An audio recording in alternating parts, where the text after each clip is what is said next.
আপনাকে ভালোবাসে? তার অন্য কারো সম্পর্ক আছে না নাই?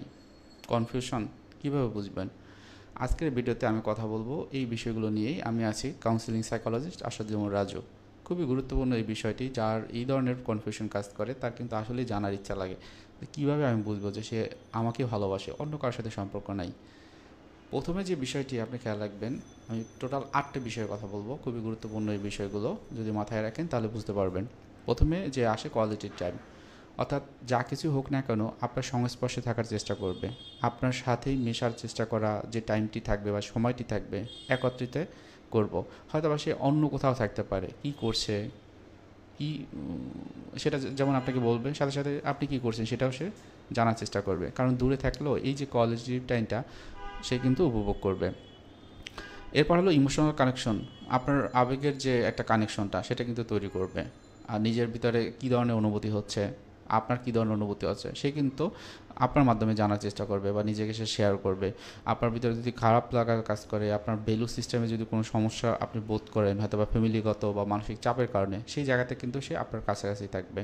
তারপর যেটি আসে ফিজিক্যাল কানেকশন, খুবই ইম্পর্ট্যান্ট এই বিষয়টি। সবসময় চাইবে হয়তো বা একটু টাচের ভিতরে থাকা, বা আপনি আপনার জায়গা থেকে তাকে একটু অ্যাফেকশনেট হন তার প্রতি, তাকে ভালোবাসার যে জায়গাগুলো, ফিজিক্যালি যে অ্যাক্টিভ যে মুহূর্তগুলো, হয়তো বা কোনো পোস্টার বা গেস্টার, হ্যাঁ, বা ফেশিয়াল এক্সপ্রেশন, এইগুলো কিন্তু আপনার কাছ থেকে সে পেতে চাইবে। তারপর হলো কমিটমেন্ট। আপনার সে যা কিছুই করুক না কেন সবসময় একটা কমিটমেন্টের ভিতরে থাকবে। সে আপনার ভ্যালু দিবে তার আপনার ওপিনিয়নকে। আপনি যা কিছুই করেন না কেন সেটাকে খুব গুরুত্ব সহকারে সে নেবে। কোনো একটা প্রবলেম হলে ওই জায়গাটা কিন্তু সে নিজের থেকে কমিউনিকেশন করবে, সবসময় অ্যাসার্টিভ থাকবে। এটা কিন্তু আপনার একটা কমিটমেন্টের কিন্তু একটা অংশ হতে পারে।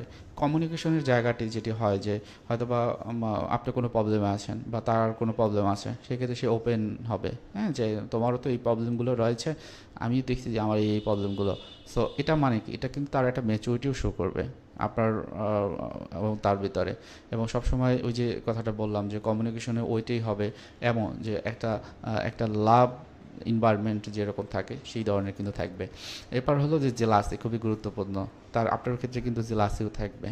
জেলাসিটা এরকম যে আপনি যদি কারোর সাথে কথা বলেন, কারোর সাথে বেশি বেশি মিশেন বা কোনো একটা বিষয় হয়, সে কিন্তু কিন্তু হিংসা করবে। এটা কিন্তু স্বাভাবিক একটা অনুভূতি বা একটা আবেগ। সো এই জায়গাটাতে আপনার কোনো রকমের কনফ্লিক্টে না গিয়ে যদি এই বিষয়গুলো নিয়ে কথা বলেন তাহলে দেখবেন কিন্তু বন্ডিংটা আরও বেশি ভালো হবে। এরপর যেটা আসে ফিউচার প্ল্যান, সে কিন্তু আপনাদের ভবিষ্যতের পরিকল্পনাটা কী এটা কিন্তু সে করতে চাইবে। এর মাধ্যমে কি হবে যে আপনি কিন্তু আপনার জায়গা থেকে বুঝতে পারবেন যে সে যখন ফিউচার প্ল্যানটা করে ভবিষ্যতে কী করবো, আজকে থেকে 2 বছর বা 5 বছর পরে আমার প্ল্যানটা কী, তখন বুঝবেন যে সে অন্য কারোর সাথে সম্পর্ক নেই। এবং এই জায়গাটাতে আপনাদের ভিতরে কিন্তু একটা স্ট্রং একটা বন্ডিং কিন্তু কাজ করবে, খুবই গুরুত্বপূর্ণ। তারপর হলো কনসিস্টেন্সি, খুবই গুরুত্বপূর্ণ। সে যা কিছুই করুক না কেন টাইম টু টাইম আপনাকে জানাবে, এবং আপনি কখন কোথায় কী করছেন কী খাচ্ছেন সেটাও কিন্তু সে জানতে চাইতে পারে। এবং সাথে সাথে যেটি হয় খুবই গুরুত্বপূর্ণ, আমরা জানি যে আপনি হয়তো বা এমন হতে পারে তাকে ফোন দিয়েছেন, সাথে সাথে কিন্তু সে চাইবে যে আপনার রেসপন্স করার জন্য। আপনি যদি অন্য কোথাও থাকেন বা সে যদি অন্য কোথাও থাকে, আপনাদের ভিতরে কানেকশন না থাকে, তখন কিন্তু সে নিজ থেকে আপনাকে জানান দিবে যে আমি এই কাজগুলোর জন্য আমি ব্যস্ত ছিলাম, বা আপনার জায়গা থেকেও সে জানতে চাইবে যে আসলে তুমি কী করতেছিলে, তোমার কোন সময়টা কী ধরনের তুমি থাকো, এই বিষয়গুলো কিন্তু সে সবসময় জানতে চাইবে। তো মোটামুটি এই বিষয়টি খুবই গুরুত্বপূর্ণ যেটা আমি বলতে চাচ্ছিলাম। তো আশা করি এর মাধ্যমে আপনারা বেশ কিছু তথ্য আপনারা পাবেন। কারো অন্য কোনো বিষয় যদি জানার ইচ্ছা থাকে সেক্ষেত্রে আমাকে কমেন্টে জানাবেন, আমার চ্যানেলটি সাবস্ক্রাইব করবেন। আসসালামু আলাইকুম।